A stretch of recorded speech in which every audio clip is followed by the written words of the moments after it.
नमस्कार. संभवामी युगे युगेच्या सर्व सदस्यांना मी वैभव दातार प्रणाम करतो. श्री सच्चिदानंद सद्गुरु साईनाथ महाराज की जय. साधु संत सर्वश्रेष्ठ श्री गडबोले महाराज की जय. स्वामी समर्थ अक्कलकोट स्वामी महाराज की जय. संत श्रेष्ठ शिवस्वरूप सद्गुरु श्री काका महाराज की जय. अवधूत चिंतन श्री गुरुदेव दत्त. मंडळी, आपण पाहत आहोत गीतेच्या 11व्या अध्यायावरचं निरूपण. तो अध्याय म्हणजे विश्वरूप दर्शन योग. उद्या मार्गशीर्ष महिन्यातील एकादशी आहे, मोक्षदा एकादशी, मोक्ष देणारी एकादशी. त्यालाच गीता जयंती असंही म्हणतात. म्हणजे त्या दिवशी भगवंतांनी रणांगणात अर्जुनाला गीता सांगितली. मोक्षदा म्हणजे काय? तर मोक्ष देणारी. बरोबर आहे, आपल्याला समजतं एवढं, मोक्ष देणारी. पण मोक्ष म्हणजे काय, हा इथे महत्वाचा मुद्दा मी तुम्हाला सांगू इच्छितो. आपण म्हणतो अमुक अमुक या व्यक्तीला मोक्ष मिळाला, मोक्ष मिळू दे, म्हणजे पुन्हा जन्म घ्यायची इच्छा होऊ नये, किंवा आपली कर्म अशी असावीत की जेणेकरून पुन्हा जन्म होऊच नाहीये, असं संत सांगतात. पण तुकाराम महाराजांचे सारखे संत मात्र म्हणतात, काय म्हणतात? तुका म्हणे गर्भवासी सुखे घालावे आम्हासी, असंही संत सांगतात. पण आपण सामान्य लोक हा मोक्ष वगैरे आपल्याला माहिती आहे काय? कोणी गेले, वर गेलेला व्यक्ती कधी आलाय परत सांगायला की बाबा रे, मोक्ष असा असा असतो बरं का, मोक्षामध्ये असं असं घडतं? आपल्याला माहिती नाही काय घडतं मोक्षामध्ये. विनोबा भावे, आपल्याला माहिती आहे त्यांचं नाव, ते म्हणतात मोक्ष म्हणजे काय, तर मोहाचा क्षय होणे किंवा मोहाचा क्षण टाळणे म्हणजे मोक्ष. आपल्याला दैनंदिन आयुष्यात अनेक मोहाचे क्षण असतात. बऱ्याच लोकांना मधुमेहाचा त्रास असतो, उच्च रक्तदाबाचा त्रास असतो, म्हणजे बीपी आणि डायबिटीस. हे जर झालंय आपल्याला, आणि आता सध्या लग्नसराई आहे, बरेच लग्नाचे मुहूर्त आहेत सध्या नोव्हेंबर डिसेंबरमध्ये. भरपूर पेढे, बर्फी, श्रीखंड, बासुंदी, सर्व पक्वानांची रेलचेल आहे. पण जर मला डायबिटीस आहे तर मी ते पदार्थ खाणार नाही. कितीही खायचा मोह झाला तरी, म्हणजेच त्या दिवसापुरता मला मोक्ष मिळाला, मोहाचा क्षण मी टाळला, किंवा माझ्या मोहाचा क्षय झाला म्हणजे मला मोक्ष मिळाला.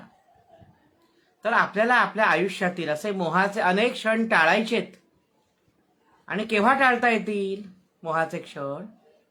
जर श्री सद्गुरूंनी सांगितल्याप्रमाणे आपल्याकडनं आचरण घडलं, आपल्याकडनं नामस्मरण घडलं, तर ते मोहाचे क्षण टाळण्याचं बळ आपल्याला श्री सद्गुरू देतील, आणि त्यामुळे आपण मोहाला बळी पडणार नाही.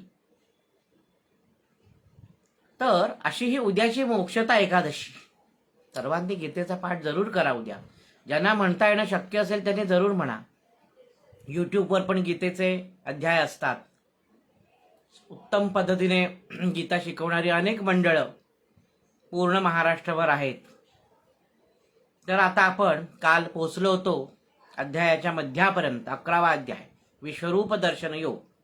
आता त्याचा पुढचा भाग पाहूया. नारायणं नमस्कृत्य नरं चैव नरोत्तमं देवीं सरस्वतीं व्यासं ततो जयमुदीरयेत्. नमोस्तुते व्यास विशाल बुद्धे फुल्लारविन्दायत पत्रनेत्र येन त्वया भारत तैलपूर्णः प्रज्वालितो ज्ञानमय प्रदीप. गीतेवर विवेचन करताना आपल्याला भगवंताचं स्मरण आवश्यक आहेच, पण ती गीता आपल्यापर्यंत पोहोचवण्याचं काम ज्यांनी केलेलं आहे ते म्हणजे महर्षी व्यास. म्हणून आपण आता स्टेजला व्यासपीठ म्हणतो. ज्ञानी माणसं ज्या ठिकाणी एकत्र आलेली असतात त्याला व्यासपीठ म्हणतो आपण. असे हे भगवान व्यास. व्यास हा सुद्धा एक विष्णूचा अवतार आहे. बरं, आपल्याला फक्त दशावतार माहिती आहेत, पण श्रीमद भागवतामध्ये विष्णूंच्या 24 अवतारांचं वर्णन केलेलं आहे. त्याच्यामधलं एक अंश अवतार म्हणू आपण पाहिजे तर ते म्हणजे महर्षी व्यास. आता पहिला आहे गीतेतला श्लोक पहा. पहिला अध्याय. धर्मक्षेत्रे कुरुक्षेत्रे समवेतायुत्सवः मामकाः पांडवाश्चैव किम कुर्वत संजय. असा प्रश्न धृतराष्ट्र म्हणतो ना. गीतेचा पहिला अध्याय उघडून बघा, त्याच्यामध्ये धृतराष्ट्र उवाच असं आहे. ते काय म्हणताय धृतराष्ट्र, हे संजय मला सांग कुरुक्षेत्रावर काय काय घडतंय. तर समजा तुम्हाला गीतेचा अध्याय किंवा गीता सार जर समजून घ्यायचा असेल तर तुम्ही फक्त पहिला श्लोक जरी म्हटलात तरी तुम्हाला 18ही अध्यायांचं सार समजेल. या सर्व महत्वाच्या गोष्टी मी आज सांगतोय कारण उद्या गीता जयंती आहे. कसं काय समजेल गीतेचं सार बरं? नाही आम्हाला पहिला श्लोक समजत, नाही म्हणतायत, हरकत नाही. मग पहिलं चरण वाचा. धर्मक्षेत्रे कुरुक्षेत्रे समवेतायुत्सवः.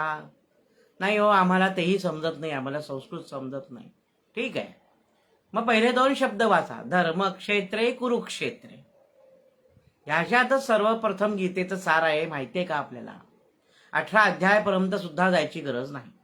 मग काय ह्या 2 शब्दाचं एवढं महत्व आहे बरं गीतेमध्ये सांगितलेलं? 700 श्लोक आहेत गीतेमध्ये. धर्मक्षेत्रे कुरुक्षेत्रे. क्षेत्रे क्षेत्रे धर्मम कुरु असा त्याचा अर्थ होतो. क्षेत्रात धर्म करा. तुम्ही म्हणाल हे असं काय सांगतायत, काही समजतच नाही आम्हाला. मुळात धर्म ही एक व्यापक संकल्पना आहे. आपल्याला धर्म म्हणजे हिंदू धर्म, सनातन धर्म, इतर धर्म असं आपल्याला वाटतं, पण नाही. धर्म म्हणजे स्त्री धर्म, वडिलांचा असेल तो पिता धर्म, पुत्र धर्म, पती धर्म. एखादं शिक्षक असेल, शाळेमध्ये शिकवत असेल तर मुलांना शिकवणं हा त्याचा धर्म झाला. एखादा वकील असेल तर चांगल्या पद्धतीने केस लढवणं हा त्याचा धर्म झाला. एखादा डॉक्टर असेल, उत्तम निदान करून, उत्तम परीक्षा करून रुग्णांना चांगलं औषध देणं हा त्याचा धर्म झाला.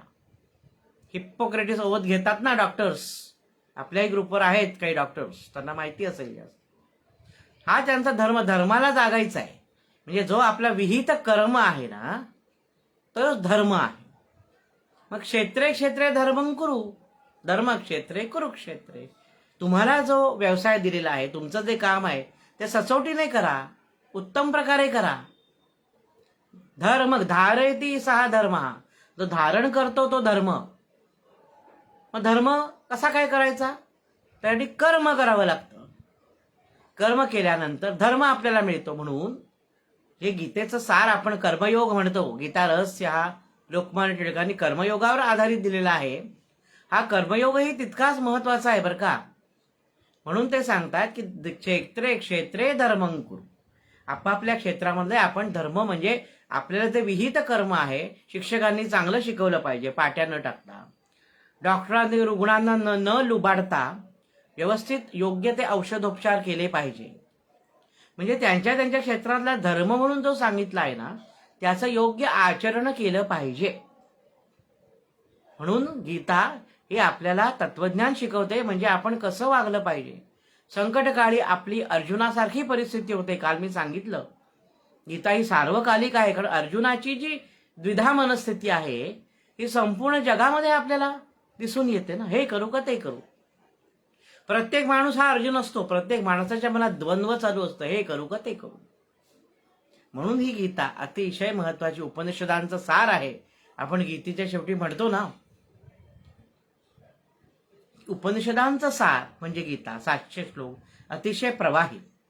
त्यातला 11वा अध्याय विश्वरूप दर्शन योग.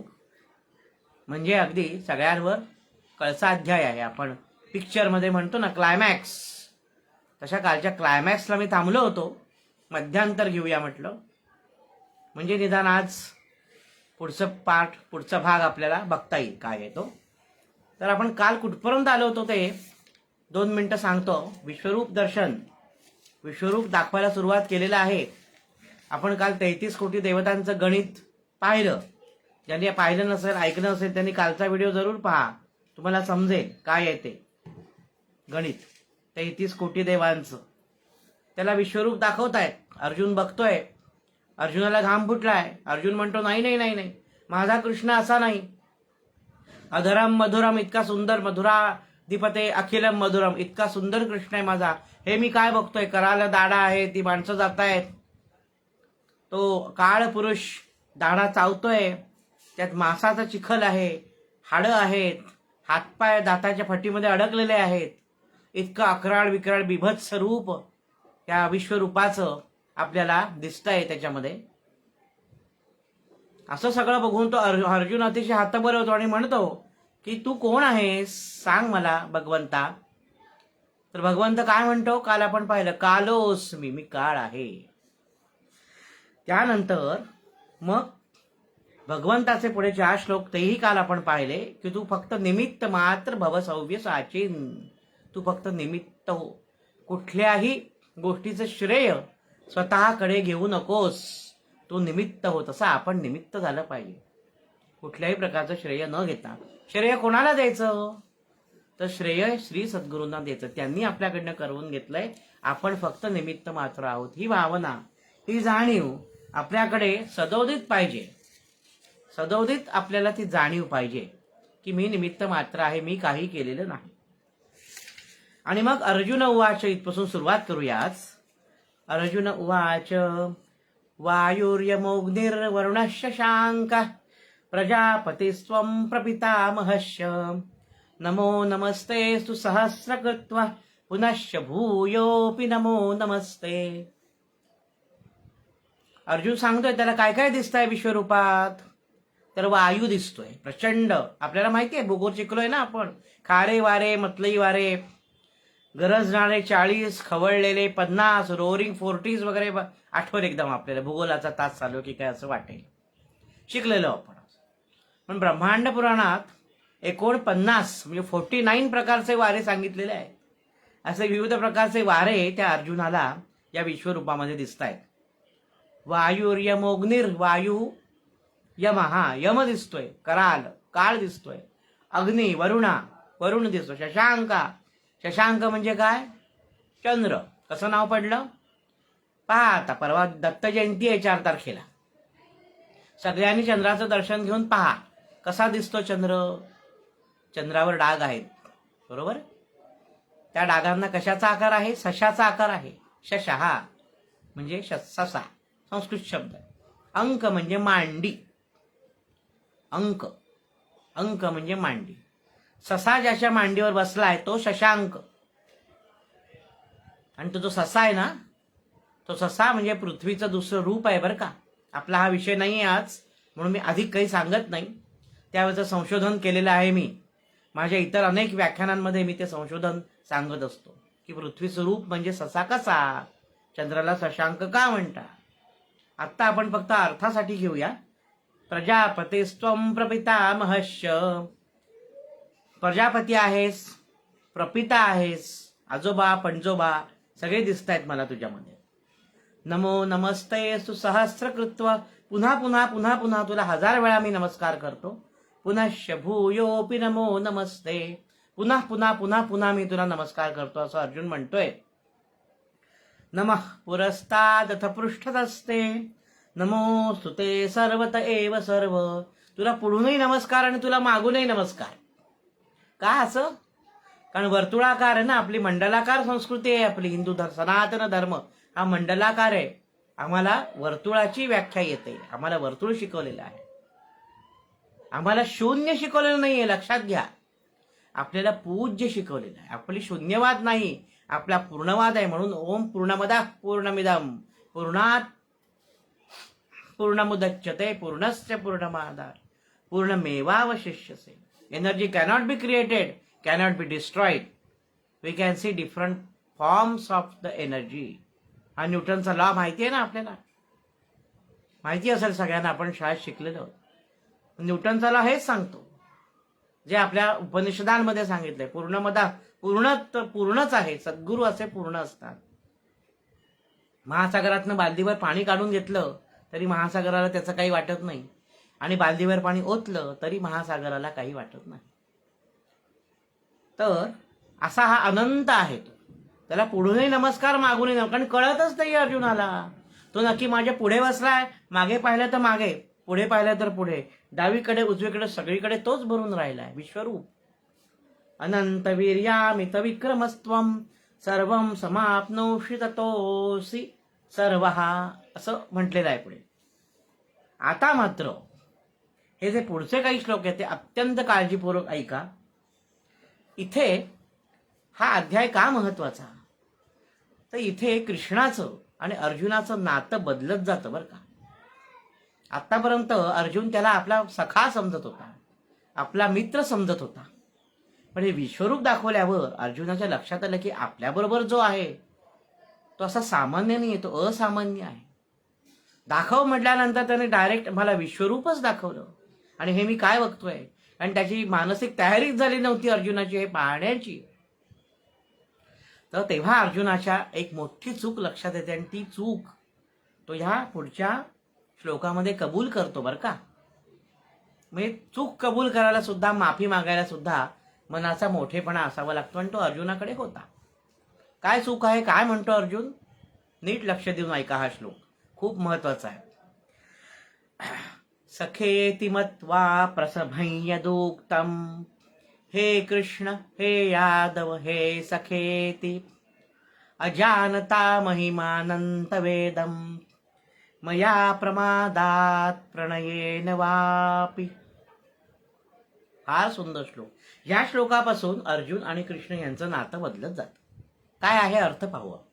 सखेति मत्वा प्रसभयदुक्तम, सखेति हे सखे, हे सख्या, अशी मी तुला हाक मारली रे कृष्णा. अरे माझ्या मित्रा, अशी मी तुला हाक मारली. हे सख्या, मी तुला काही वेळेला हे कृष्ण असं म्हणालो, काही वेळेला मी तुला हे यादवा अशी हाक मारली. तव महिमानम अजानता, अजानता महिमानंत वेदम, अन्वय लावला तर तव महिमानम अजानता, तुझा महिमा मला कृष्णा कधी कळलाच नाही रे. तू इतका मोठा आहेस हे मला कधी कळलंच नाही. मया प्रमादात प्रणयेन वापि, माझ्याकडनं कळत नकळत खूप चुका घडल्या कृष्णा. तू इतका मोठा आहेस, इतका मोठा आहेस हे मला कधी कळलं नाही म्हणण्यापेक्षा हे तू मला कधी जाणवू दिलं नाहीस, हा कृष्णाचा मोठेपणा आहे. त्याच्यामुळे अर्जुनाला समजलं नाही की कृष्ण हा किती मोठा आहे, तो किती सामर्थ्यवान आहे, तो असामान्य आहे, साक्षात परमात्मा आहे. हे अर्जुनाला समजू शकलं नाही, कारण कृष्णाचं आणि अर्जुनाचं नातं हे अतिशय मित्रत्वाचं होतं. पण या प्रसंगानंतर अर्जुनाला आपली चूक कळते, म्हणून तो म्हणतो मया प्रमादात, माझ्याकडनं चूक झालेली आहे. काय चूक झाली, मी तुला एकेरी नावाने संबोधलं, हे कृष्णा हे यादवा हे सख्या, अशा हाका मी तुला मारल्या.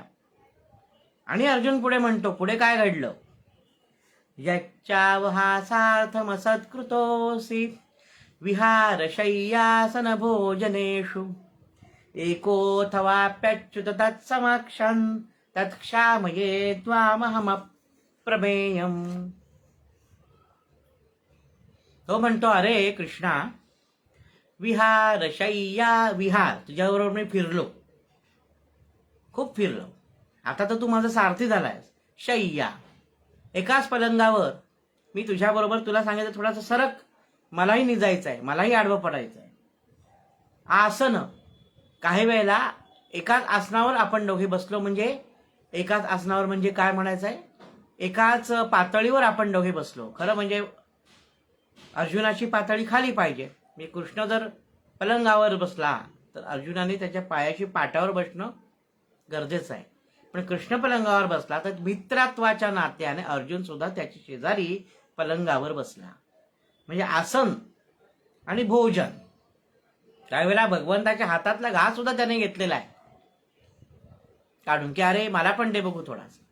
म्हणजे आपण जसं आपल्या मित्राबरोबर वागतो त्याप्रमाणेची वागणूक या अर्जुनाने दिलेली आहे कृष्णाला. त्या सगळ्या चुका त्याला डोळ्यासमोर दिसतात, त्याला उलगडतात आणि तो म्हणतो, माझ्याकडनं फार मोठा अपराध झाला कृष्णा. मला तुझा मोठेपणा कळला नसल्यामुळे मी विहारात, शय्येत, आसनात, भोजनात तुझ्या बरोबरीने वागलो, तुला अरेतुरेची भाषा कळली. पण हे कृष्णा, मी हे कधीच मुद्दामून केलं नाही रे, माझ्यावर असं रागवू नकोस. मला हे अजिबात माहिती नव्हतं रे, म्हणून माझ्याकडनं हा प्रमाद घडला, मला एक वार माफ करशील का?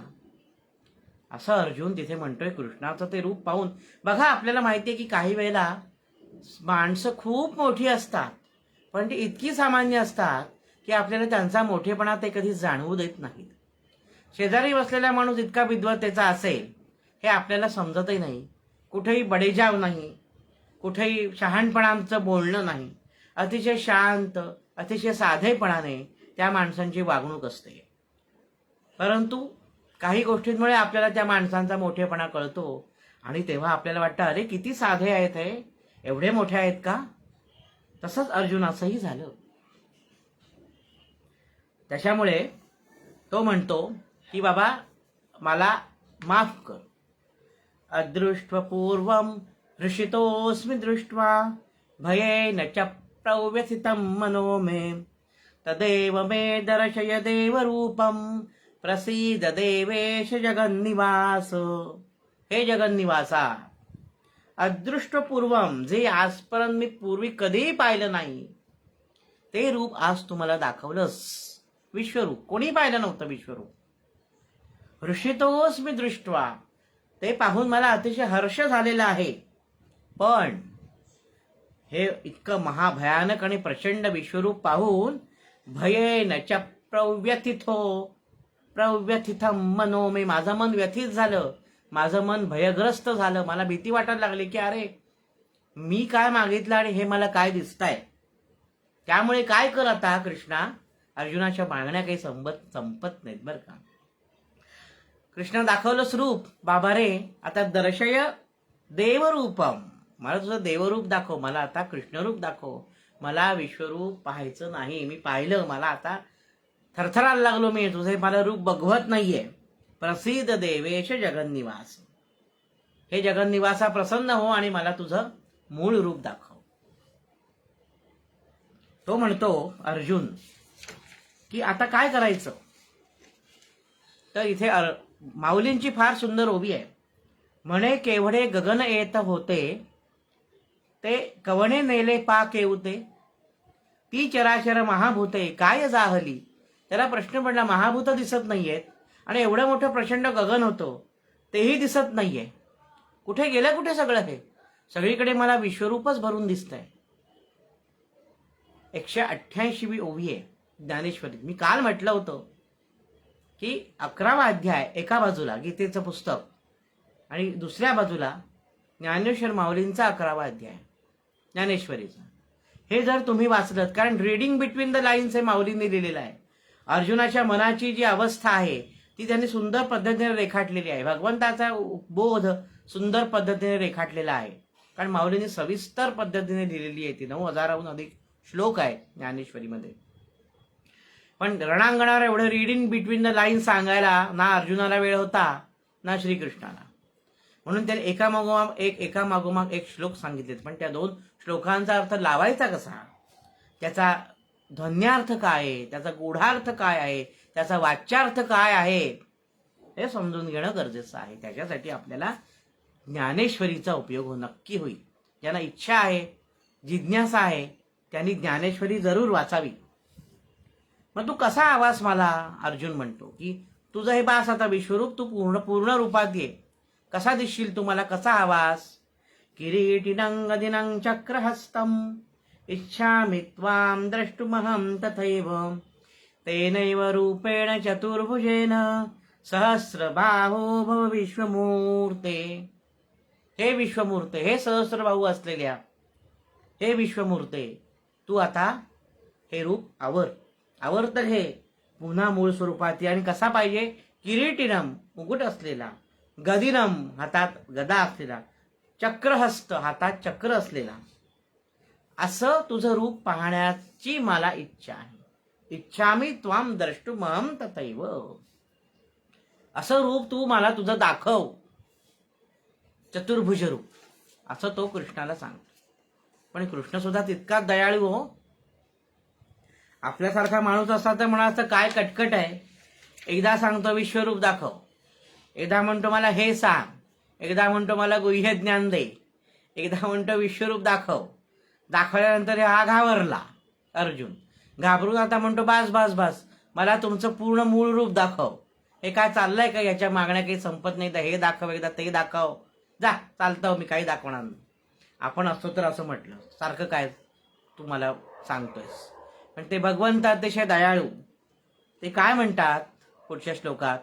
श्री भगवान वाच मया प्रसन्नेन तवार्जुनेदं रूपं परं दर्शितमात्मयोगात् तेजोमयं विश्वमनन्तमाद्यं यन्मे त्वदन्येन न दृष्टपूर्वम्. हे अर्जुना, अरे अर्जुना, हे जे प्रसन्न माझं रूप आहे ते मी योगरूप दाखवलेलं आहे तुला, विश्वरूप. ते कधीही कोणीही आजपर्यंत पाहिलेलं नाही. पण तुझं भाग्य थोर म्हणून तुला हे माझं रूप पाहता आलेलं आहे. पाहून घे, पाहून घे, काय काय पाहायचंय माझ्या रूपात ते पाहून घे. आणि हे रूप पाहणं किंवा हे रूप जाणणं इतकं सहज शक्य नाही बरं का. कशामुळेही हे रूप तू पाहू शकत नाहीस. पण तू माझा सखा आहेस, माझा परमशिष्य आहेस, आणि हे रूप दाखवण्यास तू योग्य आहेस, तू पात्रतेचा आहेस, म्हणून मी हे रूप तुला दाखवतोय. मग कशा कशाने हे रूप नाही बघता येणार तुला? न वेद यज्ञाध्ययनै न दानै न च क्रियाभिर्न तपोभिरुग्रैः एवं रूपः शक्य अहं नृलोके द्रष्टुं त्वदन्येन कुरु प्रवीर. असं म्हटलेलं आहे ते. म्हणजे वेद म्हटल्यानंतर हे रूप दिसेल का? वेदाध्ययन केल्यावर विश्वरूप दिसेल भगवंताचं? नाही. अध्ययन केल्यामुळे दिसेल? नाही. यज्ञ केल्यामुळे दिसेल? नाही. दान केल्यामुळे दिसेल? नाही. वेगवेगळ्या क्रिया केल्या तर दिसतील? नाही. उग्र तप केलं तर दिसेल? नाही. सगळ्याची उत्तर नकारार्थी आहेत. एवं रूप शक्य अहं नृलोके द्रष्टुं त्वदन्येन कुरु प्रवीर. ह्या सर्व उपाय जरी तू केलेस तरी तुला विश्वरूप दिसणार नाही, असं सांगताय. तर रूपमिदं प्रपश्य माते व्यथा माच विमूढ भावो दृष्ट्वा रूपं घोरमीदृङ्ममेदं व्यपेतभिः प्रीतमनाः पुनस्त्वं तदेव मे रूपमिदं प्रपश्य. पहा आता, एवढं दाखवतं तर पहा. बरोबर आहे. वेदांच्या अध्ययनाने नाही, ज्ञानाने नाही, दानाने नाही, उग्र तप केल्याने नाही, अध्ययन केल्याने नाही, कशानेही माझं हे रूप पाहू शकत नाही. मग काय तू केलंस तर तू माझं रूप पाहू शकशील? ते आहे पुढे सांगतो. पुन्हा मध्ये संजय म्हणतं धृतराष्ट्राला, काल म्हटल्याप्रमाणे धृतराष्ट्र आतूनही आंधळा आणि बाहेरूनही आंधळाच. इत्यर्जुनं वासुदेवस्तथोक्त्वा स्वकं रूपं दर्शयामास भूयः आश्वासयामास च भीतमेनं भूत्वा पुनः सौम्य वपुर्महात्मा. सौम्य वपू, वपू म्हणजे शरीर, सौम्य रूप धारण केलेलं आहे त्या कृष्णाने. अर्जुनाच्या विनंतीला मान देऊन आधी विश्वरूप दाखवलं, व पुन्हा अर्जुनाच्या विनंतीला मान देऊन त्याने त्याचं मूळ रूप म्हणजे कृष्ण रूप दाखवलेलं आहे. सौम्य वपू धारण केलेलं आहे. आता पुढचे काही श्लोक आहेत, 4-5च आहेत. अर्जुन काय म्हणतोय? दृष्ट्वेदं मानुषं रूपं तम सौम्यं जनार्दन इदानीमस्मि संवृत्तः सचेता प्रकृतिं गतः. हे तुझं मानवी स्वरूप पाहून मला आता अतिशय बरं वाटतंय. असंच मला मानवी रूपच तुझं पाहायचंय. मी पुन्हा कधीही तुला म्हणणार नाही की तू मला विश्वरूप दाखव. नाहं वेदैर्न तपसा न दानेन न चेज्जया शक्य एवं विधो द्रष्टुम दृष्टवानसी माम यथा. श्री भगवान म्हणतायत की वेदांच्या अध्ययनाने नाही, तपसा तप केल्याने नाही, दान केल्याने नाही, अशा प्रकारचं एवं विधो मया रूप माझं रूप तुला बघता येणार नाही. मग काय केलं तर बघता येईल? मगाशी मी म्हटलं होतं मी तुम्हाला. तर भगवंतच उत्तर देतात. भक्त्या त्वनन्यया शक्यम अहमेवं विधोऽर्जुन ज्ञातुं दृष्ट्वैच तत्त्वेन प्रवेष्ट्वैच परंतप.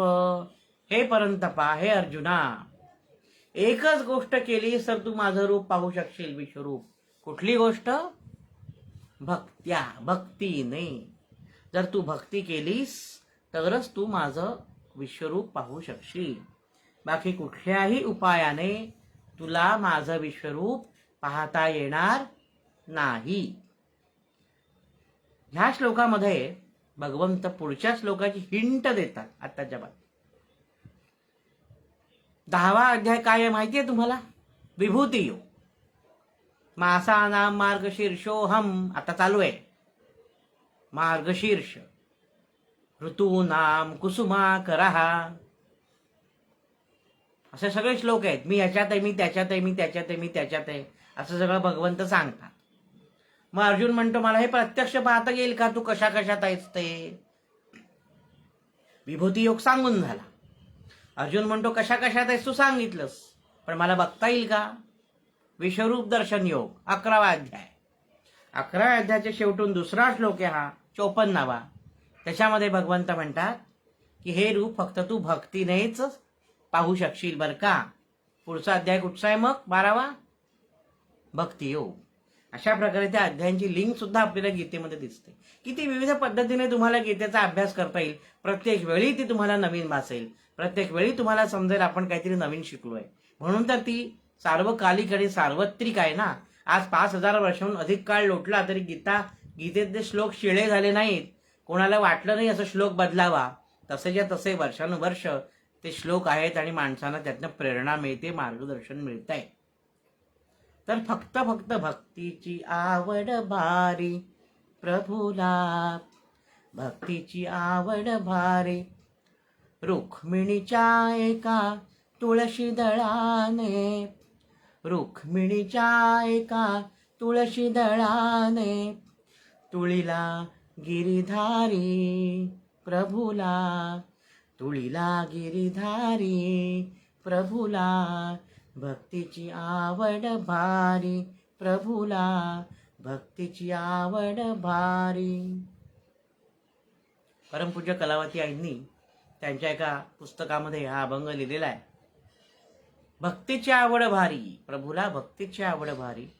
कृष्णाला विकायला काढलं होतं ना. आपल्याला ती श्रीमद भागवतातली कथा माहिती असेल. सर्व राण्यांनी एका पारड्यात कृष्णाला बसवलं आणि एका पारड्यामध्ये सगळे दागिने ठेवले, तरी काही पारडं काही संतुलन होईना त्या पारड्याचं. मग काय करायचं? रुक्मिणीकडे फक्त तुळशीचं पान होतं, पण तिच्याकडे भक्ती होती. भक्तीने तिने जसं तुळशीचं पान त्या पारड्यात ठेवलं, ते पारडं खाली गेलं आणि कृष्णाचं पारडं वर आलं. तुम्ही वाचली असेल ही गोष्ट. तुम्ही ही गोष्ट कदाचित पाहिली असेल टीव्हीवर. तर भक्त्या त्वनन्यया शक्य अहम एव विधोऽर्जुन. फक्त आणि फक्त मला तू जाणू शकतोस केवळ भक्ती केल्यामुळेच. आता शेवटचा श्लोक. मत्कर्म कृन् मत्परमो. आणि कसा पाहिजे तो भक्त, कसा पाहिजे याचं हिंट पुन्हा पुढच्या अध्यायाची देतायत शेवटच्या श्लोकात. मद्भक्त, माझा भक्त, संगवर्जितः निर्वैरः सर्वभूतेषु यस्स मामेति पांडव. हे पांडवा, हे अर्जुना, माझा भक्त कसा असावा? मत्कर्म कृन्मत्परमो, म्हणजे त्याने माझ्यावर विश्वास ठेवलेला असावा. केलेलं कर्म हे मला अर्पण करा, म्हणजे तुम्हाला त्या कर्माचा त्रास होत नाही. म्हणजेच आपण दूध उतू गेलं तर फक्त म्हणतो कृष्णार्पण वस्तू, जाऊ दे दूधच गेलं ना कृष्णाला अर्पण. पण एखादी चांगली गोष्ट केल्यावर आपण म्हणतो का कृष्णार्पण वस्तू म्हणतो? नाही म्हणत. हे मला हवं, हे माझं आहे, माझं आहे म्हणून आपण अगदी बेंबीच्या देठापासून आकांताने पैसा ओढत असतो, पैसा खेचत असतो आणि शेवटी तो सगळा इथेच ठेवून आपल्याला वर जायचं असतं. पण नाही कळत ना आपल्याला, हे काय करणार. तर कर्मावर तुमच्या भक्तीचा ठसा उमटला ना तर ते कर्म अधिक मोलाचं असतं. कुठलंही कार्य करताना मनात भक्ती हवी, श्री सद्गुरूंवर श्रद्धा हवी, त्यांना घेऊन त्यांचं अनुसंधान साधून तुम्ही हे कार्य केलं पाहिजे, असं परमपूज्य शिवस्वरूप सद्गुरू श्री काका महाराज वैद्य पुणे त्यांच्या सत्संगामध्ये नेहमी सांगत असतात. तर माझा असा भक्त पाहिजे तो निर्वैरस सर्वभूतेषु, म्हणजे सर्वभूतेषु म्हणजे प्रत्येक प्राणी मात्रांवर त्याचं मित्रत्व असलं पाहिजे. प्रत्येक प्राणी मात्र, कधी साप असला, वाघ असला, बिबट्या असला तरी सुद्धा, मगर असली, सुसर असली तरी त्यांच्यातही श्री सद्गुरु तत्व आहे असं मानून निर्वैर झाला पाहिजे. असा माझा भक्त मला अतिशय प्रिय आहे असं भगवंत सांगतायत. आणि कसा आहे तो संगवर्जिता. संगवर्जिता म्हणजे काय? त्याला कुठल्याही प्रकारचे संग नको, निसंग म्हणतो ना आपण. का नको? कारण संगात संजायते काम, कामात क्रोधोभिजायते, क्रोधात भवति सम्मोहः, सम्मोहात स्मृतिविभ्रमः, स्मृतिभ्रंशात बुद्धिनाशः आणि शेवटी बुद्धिनाशात प्रणश्यती, असं संस्कृत वचन आहे. संघामुळे काय होतं? इच्छा निर्माण होते. काम म्हणजे इच्छा. काम म्हणजे फक्त स्त्री पुरुष मिलन हेच फक्त काम नव्हे. काम म्हणजे कुठल्याही प्रकारची इच्छा, त्यालाही काम म्हणतात. संघात संजायते काम म्हणजे इच्छा, कामात क्रोध जायते, तर काम मिळत नाही आपल्याला, आपली इच्छा पूर्ण होत नाही, रागराग होतो आपला, मला हे मिळालं नाही, रागराग झाला. क्रोधात भवती सम्मोहा, सम्मोह निर्माण होतो क्रोधामुळे, अतिरागामुळे. आणि सम्मोहात स्मृती विभ्रमहा, आपण आपलं ताळतंत्र सोडून वागायला लागतो, आपलं डोकं चालत नाही राग आल्यानंतर. स्मृतिभ्रंश झाल्यावर बुद्धिनाशा, बरोबर आहे, काय करतोय काय कळत नाही आपल्याला रागारागात, आणि मग बुद्धिनाशात प्रणश्यती, तसाच शेवटी शेवट होतो आपला, संपलं आयुष्य. काय मिळवलं आयुष्य? काही नाही. आला तसा गेला, येता उघडा जाता उघडा, परी संगे न ये म्हणी फुटकारे. बरोबर आहे ना? येता उघडा जाता उघडा, परी संगे न ये म्हणी फुटकारे, घे गुरुबोध घुटकारे प्राण्या, घे गुरुबोध घुटका. काही येत नाही आपल्यावर, एवढूसा सोन्याचा तुकडा सुद्धा येत नाही. तो सुद्धा आता एवढा 11,000 1,00,000च्या पुढे सोन्याचा भाव आहे. कोण देणार आहे?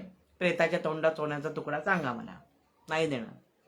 बेंटेक्सचं कुठं तरी देतील, सोनं द्यायचं असेल ना, नाहीतरी का जळूनच जाणार आहे शरीर.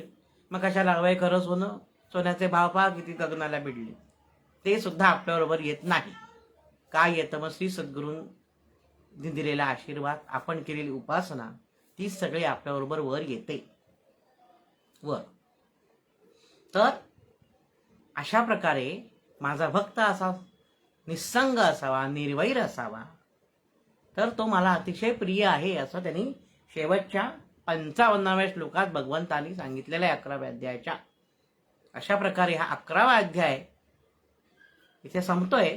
अजून एक 10 मिनिटं मी पुढे माझं विवेचन करणार आहे, ते सर्वांनी ऐका, महत्वाचं आहे ते. तथा अध्याय संपला.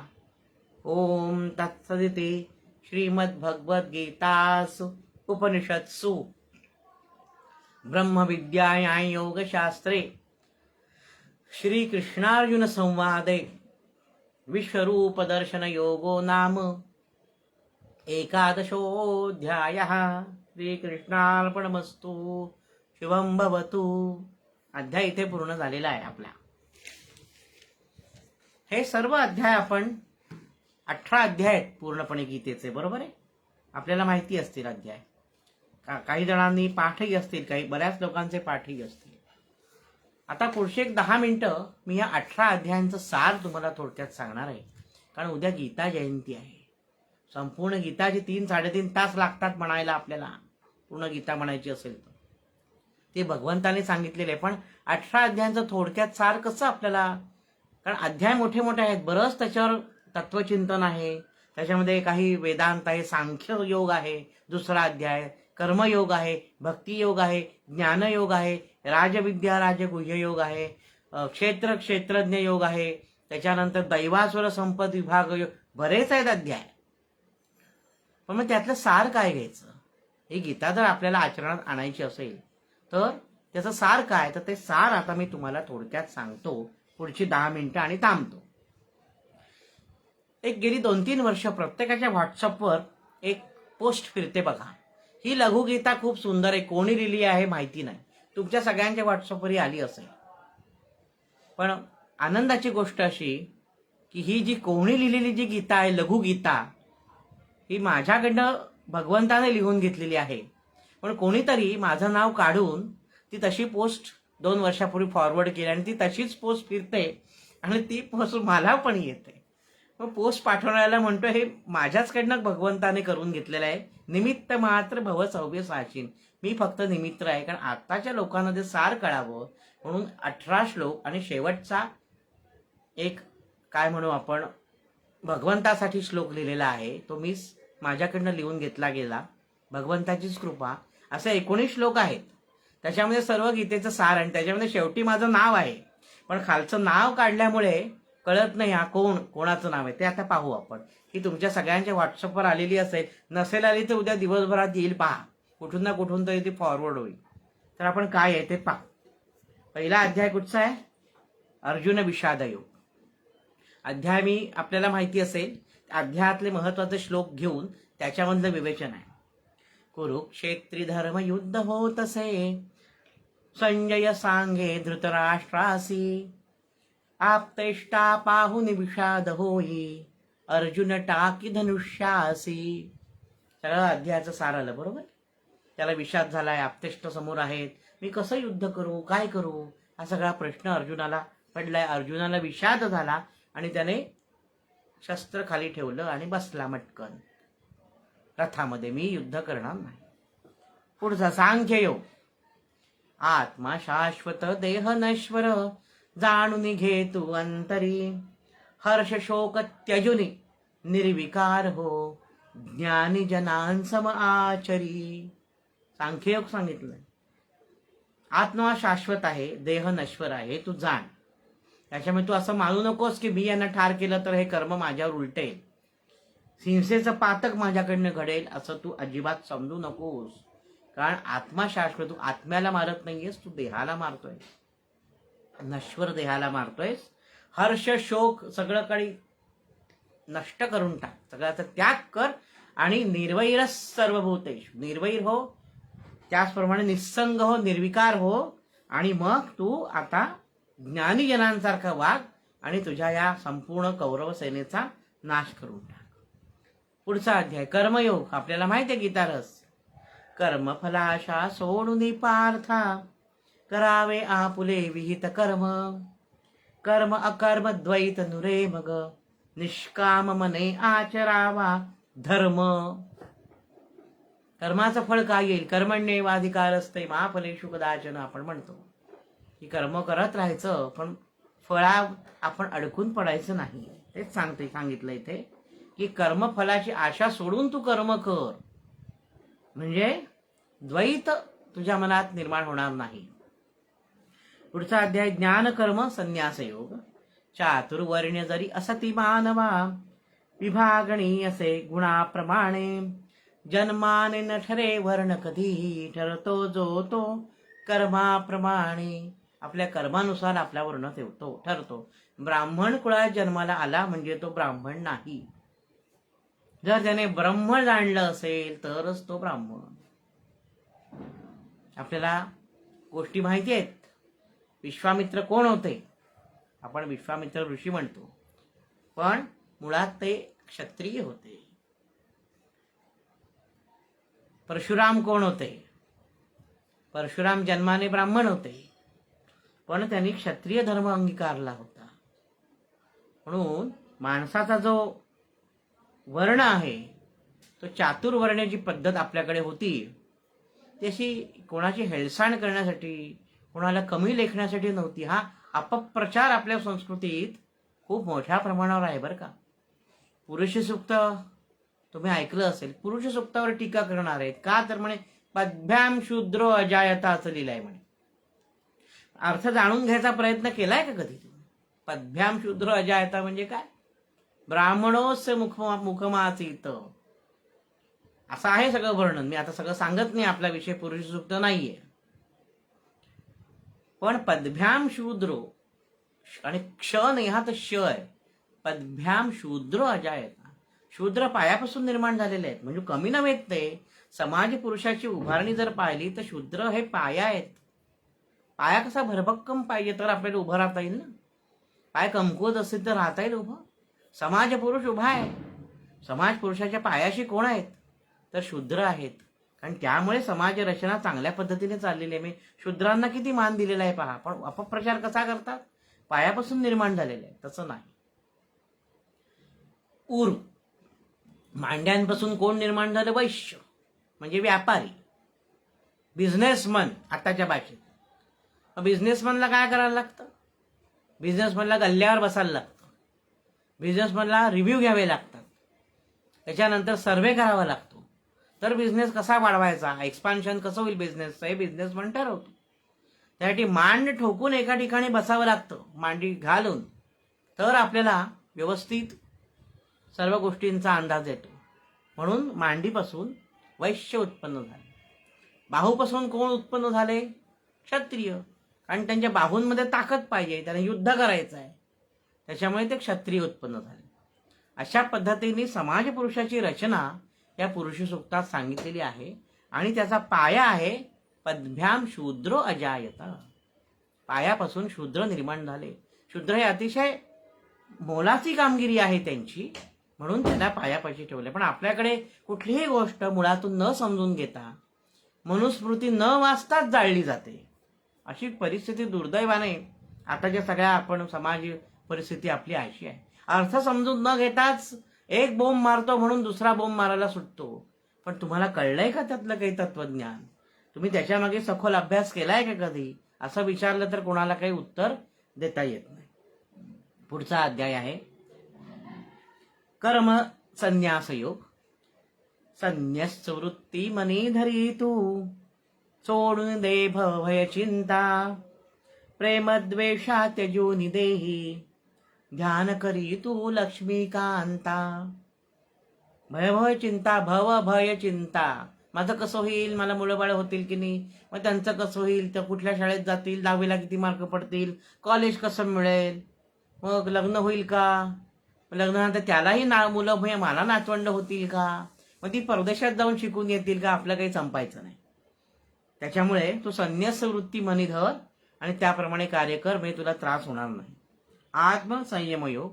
सोहम साधना करुणी अर्जुना, सदा करी जो नाम जप, योग साधने शुद्धी होई, योगी श्रेष्ठ तो परंतप. हे परंतप, परंतप म्हणजे अर्जुना, तो श्रेष्ठ योगी आहे. कोण? तो श्रेष्ठ योगी आहे ज्याने सोहम साधना केलेली आहे, स्वतःच्या आत्मस्वरूपाची ओळख करून घेतलेली आहे. आणि आत्मस्वरूपाची ओळख हे फक्त आणि फक्त श्री सद्गुरूच करून देतात. ज्ञान विज्ञान योग.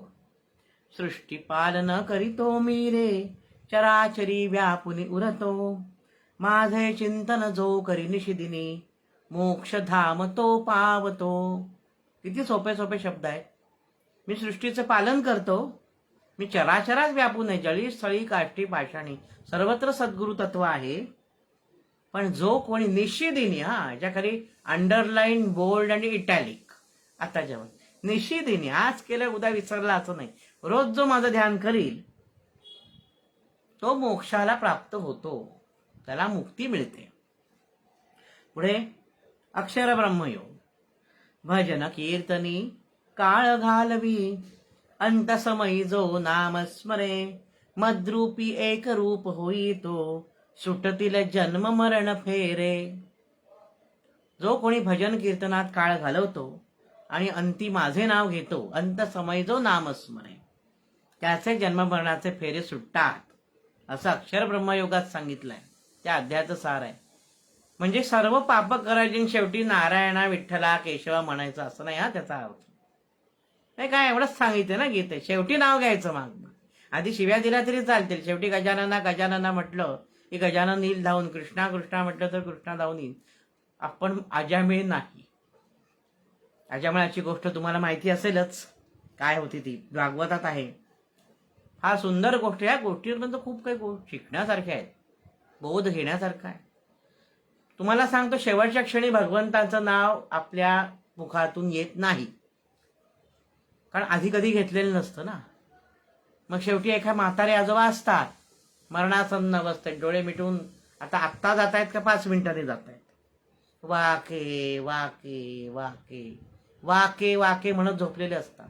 कोणाला वाटतं आजोबांना काय वासुदेवा केशवा म्हणायचंय की काय, म्हणून कोणीतरी त्यांना औषध पाजतं की बाबा थोडंसं बळ येईल आणि काय म्हणायचंय ते एकदाच येऊ दे तोंडातून बाहेर.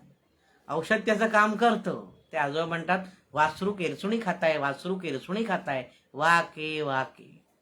वासुदेवा केशवा तोंडातनं नाव येत नाही. शेवटी मोह असतो, अंते मती सा गती असं म्हणतात. जेव्हा मृत्यूसमयी तुमची जी मती असेल, जशी बुद्धी असेल तशी गती तुम्हाला प्राप्त होते. पण नाही ना आपल्या मुखातून नाव येऊ शकत, कारण आधी कधी प्रॅक्टिस केलेली नसते. प्रॅक्टिस मेक्स मॅन परफेक्ट असं म्हणतो ना आपण. आधी प्रॅक्टिस केलेली नसते, त्याच्यामुळे मृत्यूसमयी कसं येईल वासुदेवा केशवा. मग काय आलं, वासरू केरसुणी खातं, वासरू केरसुणी खातं. विनोदाचा भाग जरी सोडला ह्याच्यातला तरी मतितार्थ लक्षात घेणं महत्वाचं आहे. लहानपणापासून जर याची सवय लागली तर शेवटी अंती तुमच्या मुखात त्याचं नाव येईल. पुढे आहे राजविद्या राजगुह्य योग. भक्तीची आवड भारी मजला, फळे फुले नैवेद्य नको, अंतरी ध्यावे गुणगान गावे, कुविचारांची साथ नको. मला फक्त भक्तीची आवड आहे. मगाशी म्हटल्याप्रमाणे भक्तीने जलपत्र पुष्प फळकी, काही तुझे अर्पिले, जे माते प्रिय दे चिते तर सदा मत कीर्तने रंगले. अशी एक सुंदर ओवी आहे याच्यामध्ये की मला भक्तीने नुसतं पान जरी अर्पण केलं ना तरी सुद्धा पुरेसं आहे, पण माझं अंतरी माझं नाव तुम्ही ठेवा. विभूती योग पुढचा 10वा. मीच अग्नी मीच वारा, मीच पाणी जगत पसारा, मीच शिव मी असे ब्रह्म मीच मानवाचा सुतदारा. मीच अग्नी आहे, मीच वारा आहे. मासानाम मार्गशीर्षोहम ऋतूनाम कुसुमाकरा, असं सगळं मी मी मी मी म्हटलेलं आहे त्याच्यामध्ये. म्हणजे अहंभाव नाही हा तो. कृष्णाचा अहम नको. तुम्हाला वाटेल अरे असं काय ह्याच्यात मी आहे त्याच्यात मी, एवढा अहंभाव कसा कृष्णाला. या लोक काही अर्थ काढतात, काही माहीत नसतं त्याच्यामुळे समजत नाही. तर मी आहे म्हणजे मी तत्वरूपाने त्याच्यामध्ये आहे, माझा वास त्याच्यामध्ये आहे. अग्नीमध्ये सुद्धा माझा वास आहे, जळीस्थळी काष्टी पाषाणी माझा वास आहे, मी चराचरात भरून राहिलो असं कृष्णाला म्हणायचं. भक्ती योग पुढचा कुठचा, विश्वरूप दर्शन योग. आत्ता आपण काल आणि आज त्याच्यावरचं विवेचन पाहिलं. दिव्य दृष्टी देतो तुला अर्जुना, माझे विश्वरूप तू पाही, सहस्र वदने सहस्र बाहू पार्थ, म्हणे मूळ रूप दावा लवलाही. आपण अर्थ बघायची गरज नाही, आपण आत्ता काल आणि आज विवेचन पाहिलं. भक्ती योग कशी करावी, भक्ती सगुण करावी का निर्गुण करावी. भक्ती योग फार सुंदर अध्याय. 12वा अध्याय मुलांकडनं तुम्ही सगळेजण पाठ करून घ्या. मुलांकडनं नातवंदान करणं महत्वाचं आहे. 12वा. सगुण भक्ती की निर्गुण भक्ती, गोंधळ पार्था मनी वसे, सर्वाहुनी श्रेष्ठ असा भक्ती योग, श्रमाविण मिळतो आपैसे. आपैसे म्हणजे काय, सहज. सहज मिळतो, श्रम न करता सहज मिळतो. तप करताना तुम्हाला बसावं लागतं, अशी अशी अशी मांडी घालून एका पायावर उभं राहून. उपास केल्यानंतर तुमच्या शरीराला वेदना होतात, कुठून तरी वास आल्यानंतर छान छान तोंडाला पाणी सुटतं, पोटात कावळीवर ओरडायला लागतात, तेव्हा उपासाची प्रकर्षाने जाणीव होते आपल्याला. पण भक्ती जी अशी आहे की ज्याला कुठलाही त्रास नाही, भक्ती कितीही करा तुम्ही, अतिशय आपैसे मिळणारा हा भक्ती योग आहे. क्षेत्र क्षेत्रज्ञ विभाग योग. 10 इंद्रिये आणि मन हे, 11 इंद्रिये वर्णिती वेद, प्रकृती पुरुष अनादि असती, जाण तू तयांमधला भेद. 10 इंद्रिये आणि मन. कुठली 10 इंद्रिय सांगा भाऊ? 5 कर्मेंद्रिय, 5 ज्ञानेंद्रिय आणि 1 जे आपल्याला दिसत नाही मन, ते 11. अशी 11 इंद्रिय एकादशीच्या दिवशी म्हणजे उद्या आपण भगवंतांच्या चरणी अर्पण करायची आहेत. म्हणून हा सगळा खटाटोपा एवढं सांगायचा. एकादशी कशी एकादशी? तर ही अशी एकादशी 5 ज्ञानेंद्रिय, 5 कर्मेंद्रिय आणि 1 मन, ती अर्पण करायची आहेत भगवंताला. प्रकृती आणि पुरुष प्रत्येकात असतो ना. किती तत्वज्ञान सांगितलंय तुम्हाला माहिती आहे का? इतकं तत्वज्ञान आणि इतक्या महत्वाच्या गोष्टी आपल्या उपनिषदांमध्ये, वेदांमध्ये सांगितल्या आहेत. एक जन्म कमी पडेल तरी आपण अभ्यास नाही करू शकणार. अर्धनारी नटेश्वर म्हणजे प्रकृती आणि पुरुष. प्रत्येक पुरुषामध्ये 2, एक स्त्री आणि एक पुरुष, अशी दोन्ही तत्व असतात, प्रकृती आणि पुरुष. आणखीन विवेचन मी करत नाही, आपल्याला अजून खूप वेळ लागेल नाही. पुढे गुणत्रय विभाग योग. अनादि अनंत मीच असे रे, मीच असे त्रिगुणातीत, माझ्यात जरी मन गुंतविसी तू, खचितशी होशी षड्रिपुरहित. षड्रिपू 6 रिपू निघून जातील. केव्हा? असे उगाच्या उगाच निघून जाणार. माझ्यात जर तू मन गुंतवलंस तर तुझे 6 रिपू निघून जातील असं म्हटलं. पुरुषोत्तम निगित्वा 15वा. पंच प्राणमानवी शरीरी, मीच असे रे वैश्वानर, चयापचय घडवितो मी देह, असे उलटा वृक्षाकार. अहं वैश्वानरो भूत्वा प्राणिनां देहमाश्रितः, प्राणापान समायुक्त पचाम्यन्नम चतुर्विधम. भूक लागली की पोटावरनं हात फिरवत आपण हा श्लोक म्हणतो की नाही. मीच आहे शरीरातला प्राण, तुमचं चयापचय मीच घडवतो असं म्हणतो. आणि देह उलटा ऊर्ध्वमूलम अधशाखम अश्वत्थम प्राहुरव्यम अशी सुरुवात आहे ना 15 अध्यायाची. म्हणजे मुळवर आणि फांद्या खाली. ऊर्ध्वमूलम अधशाखम, शाखा म्हणजे फांद्या. असा उलटा आहे ना देह. तुम्हाला माहिती आहे, बायोलॉजी शिकलोत आपण. मूळ इथे आहे, मूळ सगळं, आणि संपूर्ण शरीरभर त्या सगळ्या नसा पसरलेल्या आहे. ऊर्ध्वमूलम अधशाखम. देह उलटा आहे वृक्ष. उलटा जर वृक्ष आपण पाहिलात, वटवृक्ष, तर कसा दिसेल? तर तो ह्या आपल्या देहासारखा दिसेल. पुढे दैवासुर संपद विभाग योग. काम क्रोध लोभ मोह मत्सरे, त्यजने टाका असुरी लक्षणे. त्याच्यात सांगितलंय असुरी लक्षणं कुठली आणि चांगली लक्षणं कुठली. धैर्य क्षमा शांती शुचित्व मृदुता, मनी धरावी ही सुर लक्षणे. सुर लक्षण, सुर म्हणजे देव, असुर म्हणजे दानव. ही लक्षणं तुम्ही मनामध्ये धरा. श्रद्धात्र विभाग योग. नीर क्षीर विवेक बुद्धी, श्रद्धा तपयज्ञ नाम स्मरण, पुण्य मिळविण्या मनुष्य जन्म, करी तू सर्व कृष्णार्पण. मगाशी म्हटल्याप्रमाणे दूध ओतू गेल्यावर कृष्णार्पण वस्तू म्हणायचंच, पण चांगल्या गोष्टी घडल्यानंतर प्रत्येक कर्म कृष्णाला अर्पण करायचं, फक्त वाईट कर्म नाही अर्पण करायचं असं सांगताय श्रद्धात्र विभाग योग. आणि शेवटचा 18वा श्लोक अध्याय मोक्ष संन्यास योग. नष्ट हा मोहा स्मृतिर्लब्ध्वा आहे ना. वाचली असेल तुम्ही गीता कोणी 18व्या अध्यायात. तो म्हणतो आता माझा मोह गेलाय, आता मी तू सांगितल्याप्रमाणे युद्ध करीन, तू काही काळजी करू नकोस वगैरे सगळं वचन अर्जुन देतो कृष्णाला आणि करतो युद्ध. पुढचं महाभारत माहिती आपल्याला. पार्थ म्हणे केशवा हे मजला, चिरंतन सत्य उलगडले. एवढं सांगायला लागलं भगवंताला. 1 ते 18 अध्याय एवढं सांगावं लागलं. तेव्हा प्रकाश पडलेला आहे अर्जुनावर. तुझा बोध मम हृदयी साठवुनी, युद्ध करा या मन सज्ज झाले. तुझा बोध सगळा मी हृदयात साठवलेला आहे. एवढं मोठं विवेचन भगवंतांनी केलेलं आहे. 700 श्लोक आहेत गीतेचे. त्याच्यावर माऊलींनी 9000हून अधिक ओव्या. म्हणजे काय तो सगळा पसारा असेल. आणि काय करायचं आहे, मी काल म्हटल्याप्रमाणे यांना एवढं लिहून लोकांच्या कल्याणाची तळमळ म्हणून लिहिलेलं आहे सगळं. हे 18 अध्यायाचे 18 श्लोक आणि 19वा श्लोक तो मी भगवंताच्या कृपेसाठी दिलेला आहे. जगद्वंद्य गीता प्रभू मुखातुनी, प्रगटली आजच्या शुभदिनी, जगच्चालक श्रीकृष्णाच्या वैभव नमितो कमलचरणी. हा जो वैभव आहे तो वैभव दातार आहे. पण मगाशी म्हटल्याप्रमाणे माझं नाव काढून टाकून कोणीतरी ती फॉरवर्ड केली आणि तशीच ती ही लघुगीता म्हणून फिरतीये. नावात काही नाहीये, कारण निमित्त मात्रम भव सव्यसाचीन. ती गीता सगळ्यांना समजली आहे. खूप लोकांनी त्याच्यावर उत्तमोत्तम रिप्लाय लोकांचे मी वाचलेले आहेत. मलाच विचारतात, तुम्ही वाचले का हो ही गीता, लघुगीता? म्हणतो हो मी वाचलीच आहे. मी म्हणतो हो मी वाचली आहे.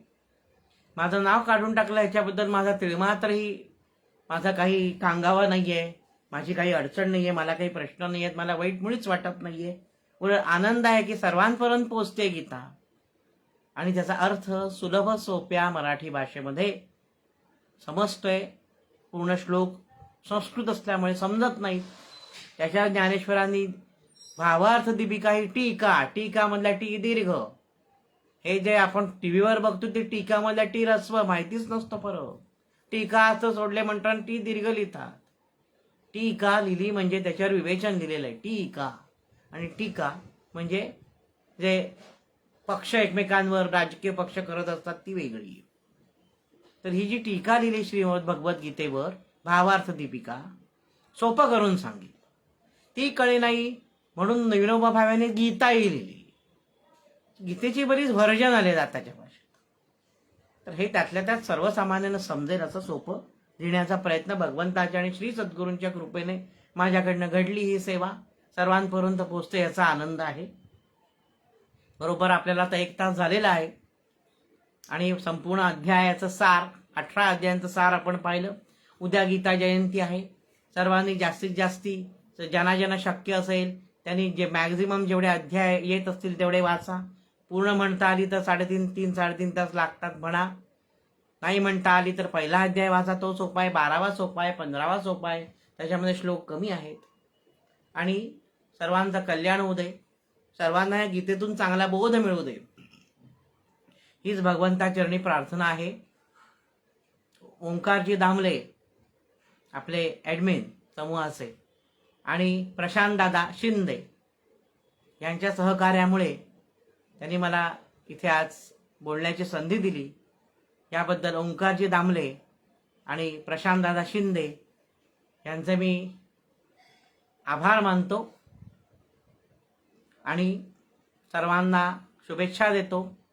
सर्वांचं कल्याण होवो अशी भगवंताकडे आपण प्रार्थना करूया. माझे विविध विषयांवरची बरीच व्याख्यानं असतात, ओंकारजींना माहिती आहेत. ही व्याख्यानं मी अशी देत असतो.